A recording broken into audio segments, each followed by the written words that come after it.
Hello, everyone, and welcome to Final Cut, where you don't have to be a horror fan, but it sure helps. Today, we are covering directed by legendary horror director Sam Raimi. Raimi is one of the most influential horror directors of all time, writing and directing the original 3 Evil Dead movies, some of my personal favorite horror movies, and of course, directing my favorite superhero, Spider-Man, in the early 2000s with Tobey Maguire. Sint Help follows Linda Little. She's an overlooked employee at a financial firm, and she gets passed up on a promotion after the son of her former boss takes over after her boss's, I believe, retirement. And she gets passed up for this promotion and ends up going on a business trip where she is set to quote unquote prove herself. And while they're on their way to their business meeting, their plane goes down in the ocean, and her and her new boss, Bradley Preston, are forced to coexist on the stranded island together. And Bradley soon finds out that Linda is not nearly as helpless as he thought she was, and she has some pretty intense survival skills. Before we get into the movie, we'll talk about the cast. This is a pretty loaded cast at the front end. There's 2 characters that we mainly follow throughout the movie. Rachel McAdams plays the main character, Linda Little. You would definitely know her from The Notebook, Mean Girls, and she was also in Doctor Strange, which is also directed by Sam Raimi. And opposite of her is Dylan O'Brien. He plays Bradley Preston. You must know Dylan O'Brien from The Maze Runner, Teen Wolf, The Internship. Both of these have been in movies for a long time, and they both give it their all in this movie. So the movie opens, and Linda is working tirelessly at her computer, and a coworker of hers, Donovan, who you will come to hate, comes over to her desk and asks for these monthly reports or the yearly reports for the company that he had asked about. And she said that she finished them last week, and he goes off to take these to the meeting, and she is getting ready to go with him. And he turns around and basically tells her that he lies to her and tells her that they shrunk the meeting down, that she doesn't need to be in there, and that he'll let them know that she worked so hard on this. And there's a sticky note on top with her name on it, and he walks away, and we see him throw it in the trash. And then we cut to the next day at the office, and she is eating some sort of sandwich as the Allstate guy comes in the building and introduces the new CEO of the company, the president of the company, Bradley Preston, Dylan O'Brien. And he's this obviously very handsome, young, new CEO of the company. And she thinks that she's a shoo-in for this promotion that, in all fairness, his father had promised her before he retired. They make their way down to past Linda's desk, and Linda gets up and she starts to talk to Bradley, and she gets up and she's just yapping at him the whole time that she's talking. She has this piece of sandwich on the side of her mouth, and he can't stop fixating on it. He's got like compulsive cleanliness OCD about him. Bradley then gets some of the sandwich on his hand, and he's assuming from when he shook her hand. And he goes into his office and he looks down at his hand, and he has the guy smell it, the guy that he's with, the Allstate guy. And you get a sense of what kind of boss that this guy is, and not a nice guy.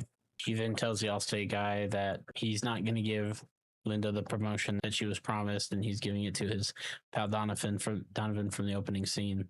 And you then find out that him and Donovan were in the same frat, and they play golf together. Linda then finds out that she's being passed up for the promotion, so she barges into Bradley's office, and she talks about how long she's been with the company, and that Donovan's only been there for 6 months, and she's been there for, I think, 11 years, and it's not fair. And he gives her the corporate spiel about how he doesn't think she's ready for it, that he needs somebody that he can play golf with, which just a shitty boss, for being honest. And he said that he needs someone who can charm a room. We then meet his wife, Zuri, who does not have a lot of scenes in the movie, but she does end up becoming important later on. He tells Linda that she has one more chance to basically prove herself. He invites her on this trip to, I believe it's Shanghai that they're going to, and they're flying out. So it cuts to the next day, and they're on the flight, and all the guys were up front having a bro talk, and Linda's the only one actually working, and she's working on this big, complicated Appendix D form. I don't even know what the fuck that means, but she's working on this problem that they're having with this merger, and she seems to have figured it out. And while she's working on it, one of them pulls up a audition tape that Linda filmed for Survivor, and these guys are watching her audition tape, and they're just laughing at her. And she notices, and she takes everything that she's been working on, and honestly, good for her. She closes out of it, and she does not save. She said, "Fuck you," and the horse you rode in on. And then they hit a patch of turbulence, and shit hits the fan bad. They hit a patch of turbulence. Two of the guys fly up into the ceiling, crack the ceiling, and they're going through this big storm, and everybody's rushing to try and sit down. And as they are flying, Donovan gets launched to the back of the plane, and then the side of the plane rips open and pulls out one of the guys. And one of the guys tries to grab onto Bradley, and Bradley says, "Get the fuck off me," and elbows him and kicks him out of the plane, and basically kills him. And Donovan is holding on to Linda, and he's trying to live, and he yells at Linda to give him her seat while the plane is going down. And he keeps pulling himself up closer and closer to Linda, and then he eventually grabs her throat and starts to choke her. And she reaches back on the floor, and she grabs a fork that's rolling down the aisle, and she picks it up and she stabs it in his hand, and he gets sucked out of the plane, and his tie gets stuck on the edge of the plane, and he is hung outside the plane, yelling for Linda to help him still. And then the plane ends up going into the water, and Linda escapes. And right as she's leaving the plane, there is a classic Sam Raimi jump scare. He's pretty well known for those, and I think it got me the first time I watched it. It's kind of hard because I think I watched this at home the first time, and I think everybody knows watching a horror movie in theaters versus home is drastically different in how scary it is. And she escapes, and she gets in a life raft, and she makes her way to the island. We cut to the morning, and she watches up, passed out on the beach, and she's walking along the coastline, and she eventually finds Bradley, who is unconscious on the beach and is severely injured. And Linda goes full survival mode. She gets him a spot up on the beach, and she starts building the shelter and some sort of shade for Bradley because he's out of it. He can't do anything. He's not even awake yet. Rained overnight, and Linda has collected some rainwater to drink, and Bradley starts to wake up. She comes over and gives him water, and he's still like an asshole, even though that she saved his life. She then gets a fire going, and she ends up making some fish for her and Bradley to eat. And you honestly get the feeling that she's actually really happy to be stranded on this island. So she's in her element. Bradley and Linda are talking on the beach, and Bradley starts to criticize Linda for not trying hard enough to get them out of there. Not making a distress signal, not looking for equipment from the plane washed up on the beach. And Linda is kind of fed up with it, and she basically tells him that we're not in the office anymore. You are not my boss, and that she saved his life. She then gets so fed up with Bradley that she leaves him on his own, and he's there for days. And at first, he gets really mad, famous, and really fucking pissed off and angry. And then eventually he realizes that he can't do any of this on his own. And he is crying out for Linda, and he passes out on the beach, and she finally comes to rescue him, and she brings him water, and she tells him that he's not in charge anymore.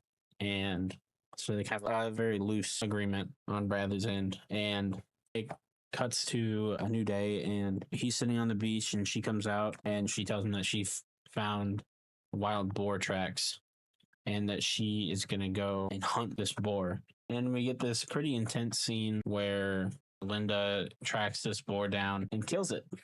She jumps down on it and puts a spear right through its back, and she goes full insane on this boar, cuts its head off. She cuts its head off and throws it in front of Bradley while she's covered in blood. And she's definitely a little loose up in the noggin.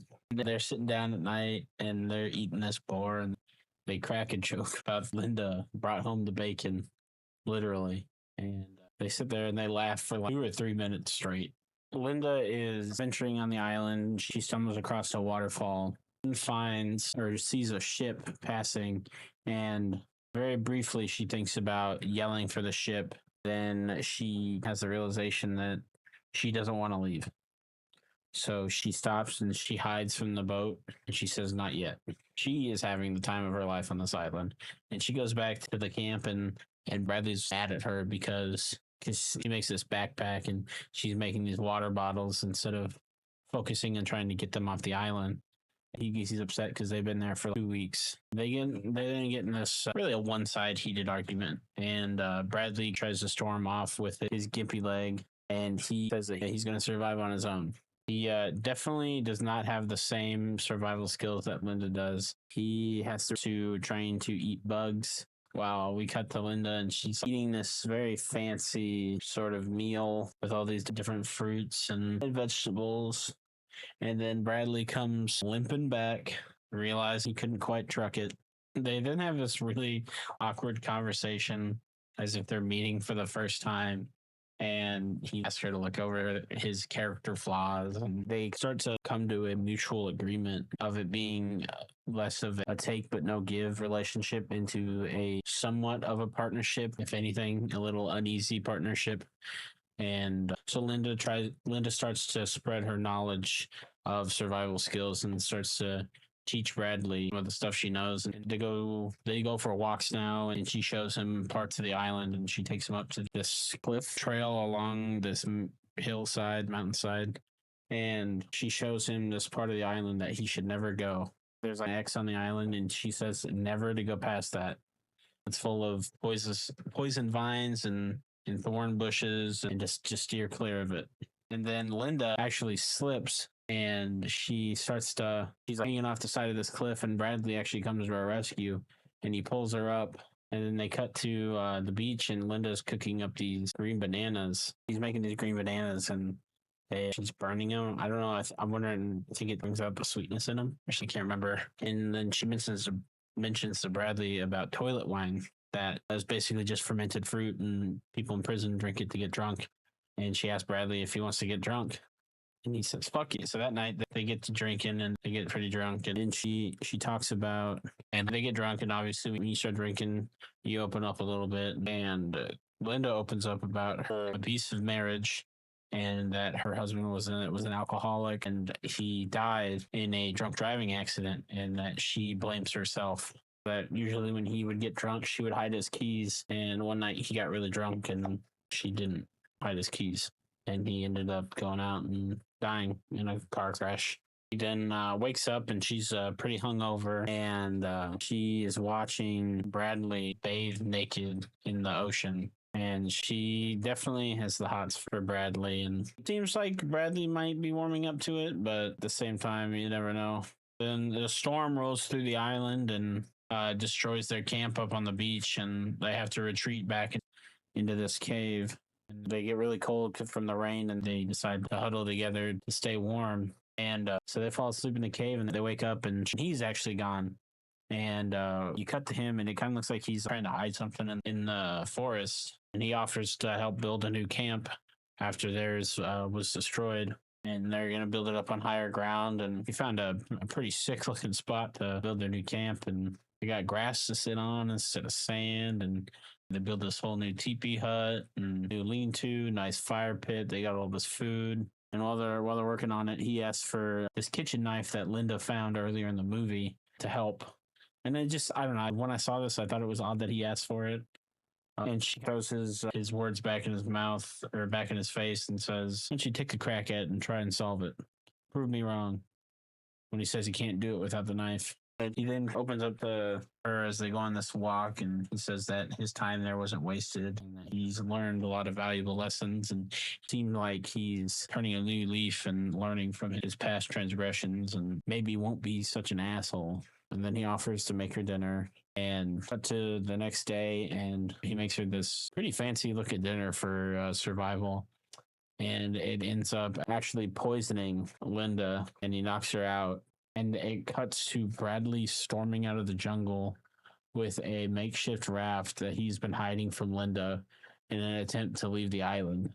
And he gets on his little raft and he starts to leave the island, and Linda's writhing on the ground and in pain. She's foaming at the mouth, and he basically is going to leave her there on her own, proving that he is no different than the start of this movie.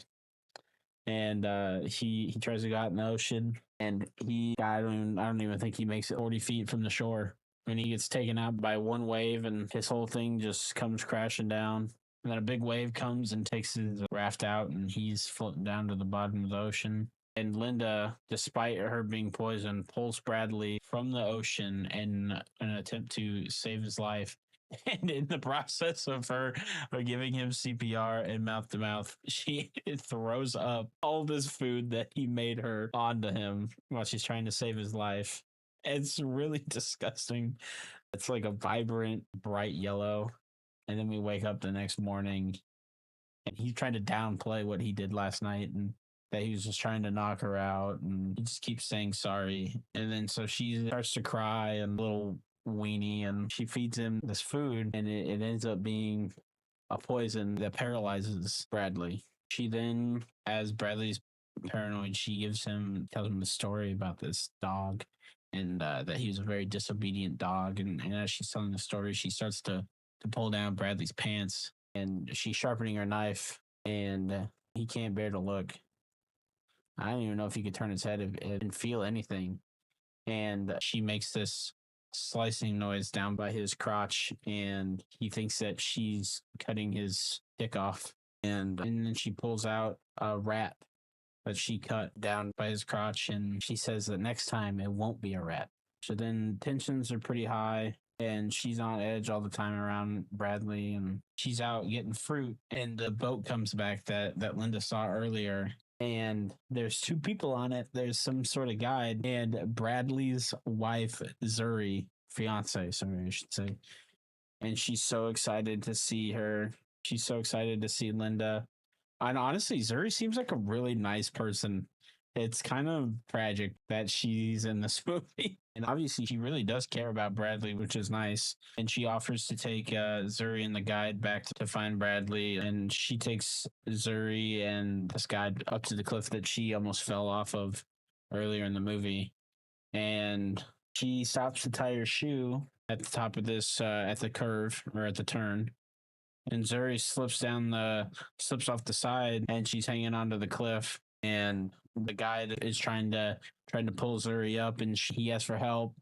And Zuri's screaming for help too. And it cuts to black, and Linda comes back to camp alone. So then Linda comes back to camp, and she's just sitting on the beach. And I think she's in this moment reflecting on what she's done or what she didn't do to stop them from falling. But she's laying down in her bed, and Bradley comes up to talk to her, and you can see the knife in the background. And I don't know if he took the knife or not, but it cuts to nighttime, and Linda can hear Zuri screaming her name, and it's coming from the shoreline. And Linda sees this person, Zuri, crawling out of the ocean, and she's crawling up to the shore. She then goes down to the beach, and she sees Zuri, and Zuri keeps telling her that she killed her and that she's dead because of her. And Linda swipes at the figure, and it disappears. And another classic Raimi jump scare. This disgusting creature with maggots coming out of one of his eyes pops up and scares Linda. I don't really know what that has to do with the movie as a whole, but it's just another one of those pretty traditional jump scares that Sam Raimi is known for. That's to the next day. Bradley's out hunting, and he stumbles across Zuri buried in the sand with her hand sticking out and with her ring still on her finger. And he's obviously distraught, and he's screaming. And then he realizes that there's only one person that could be behind this. And he runs back to camp to confront Linda. And he confronts her, and he shows her the ring. And Linda starts to freak out. And she claims that she slipped off the mountain, and she says that she didn't tell him because he wouldn't believe her. And she's probably not wrong. And he says, "You're right, I don't." She claims it was an accident, and then he says, "Just like you claim your husband's death was an accident." And she reaches for a knife just to realize that Bradley is holding it. She starts to run towards the jungle, and Bradley takes chase, and they're running through the leaves, and they get into this pretty intense fight where Linda's trying to hide in the woods, and she does a pretty good job. And she takes the shoelaces off of her shoes and tries to use them to choke Bradley out. And he pulls a chunk of her scalp off as he yanks her off. She then and they wrestle on the ground, and she takes a bite out of the top of his shoulder, and she spits it out, almost like she likes it. She then starts to bite his finger, and he puts his finger in her. He puts his thumb inside her eye socket, and it's almost scooping her eye out with her thumb. And she grabs a rock and she bangs him on the side of the head. And he's obviously very disoriented, and I think she loses an eye, or she loses the eye. I'm not sure, but she ended up actually getting the ring off of his finger, and she ends up swallowing it. This is fucking batshit. He tackles her to the ground, and they're scuffling, and she ends up grabbing the knife. She stabs Bradley in the side, and she's like swiping at the air because she can hardly see. And Bradley takes off, and he makes his way to the other side of the island where the ex was, where she told him not to go. And it turns out this entire time there has been a mansion on the other side of the island, where then you realize, oh, that's where Linda got the knife. And I think that's where she's been getting some of the fruit, because she's gotten an awful lot of really fresh looking fruit off of this island. And it never really makes sense until you see this and you're like, oh. And Bradley gets inside the house and he finds out that Linda has already removed all the knives, all the sharp objects from the house. And she's in the security room, and there's cameras all over this house. And she's watching Bradley as he's walking through the house. She tells Bradley that she saw a boat earlier and she didn't want to leave, and that she's enjoying her time on the island. And she admits to Bradley that she's fell for him a little bit, and she calls him her new sweetie. And Bradley realizes this, and he tries to manipulate her, claiming that he loves her. And he gets down on his hands and knees and he tells her that she's so incredible and much he enjoys being with her here. And he makes the claim that they can stay there forever. He tells her that he loves her. They have another awkward, weird moment where they're laughing hysterically. I'm sorry, I gouged your eye out. Sorry, I stabbed you. All while she is holding a shotgun pointed at him. And they both say that they love each other. And she then notices that one of the horns there's a couple of masks in this office that they're in that have horns. And she realizes that one of them is missing and that Bradley must be holding the other one behind his back. And he swipes and knocks the shotgun out of her hands, and she grabs a golf club, and he picks the shotgun up, he pumps it, and she's holding a golf club, and he's like, bye, you crazy bitch from accounting. And he goes to shoot, and it just clicks, and there's no ammo in there. So she starts to beat the shit out of him with this golf club. She stands over him and she says, strategy and planning, and then just proceeds to beat him to death. And in a little transition, it cuts to her swinging a golf club at some sort of event, and she's now off the island, and she's at a celebrity golf invitational. And her story of her survival on the island has made her famous.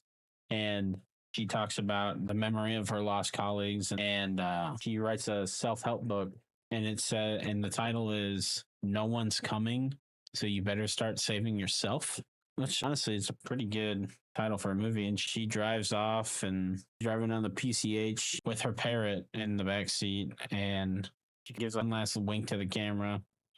And I thought, and that's the movie, and I thought it was really good. Obviously, there's only so much you can do with two people on an island. It did not get boring at some points, but I thought Rachel McAdams and Dylan O'Brien, their performances were both really good. Rachel McAdams always kills it. Dylan O'Brien always kills it. Dylan O'Brien's one of those actors that I always wish that I saw in more stuff. And he plays the douchebag very well, probably better than I thought he would. I mean, I've seen him play, I don't want to call him a douchebag, but I've seen him play a douchey guy once in a movie, and he was pretty good at that. But I know that a lot of the shifts in the tone of the movie probably won't work for everybody. But I did like the twist at the end of the movie that there was a mansion on the other side of the island. It didn't add a whole lot to the story. A way for her to have the knife, and if that's how they wanted the final fight to be. It was fine. Obviously, once they set up that he wasn't supposed to go over there, you knew something was on the other side of the island. But I thought it was really good. I thought it was funnier than I thought it would be. I wouldn't necessarily say it was scary. Obviously, there are jump scares in there, and if those get you, you'll probably think that they're scary. But I thought it was a fine movie. I would recommend it to somebody to watch if they're into survival horror movies. But that was a movie. If you made it this far, thanks for listening. I hope you enjoyed it. Leave a like, comment, tell me your thoughts about the movie, and I'll see you in the next one. Thanks.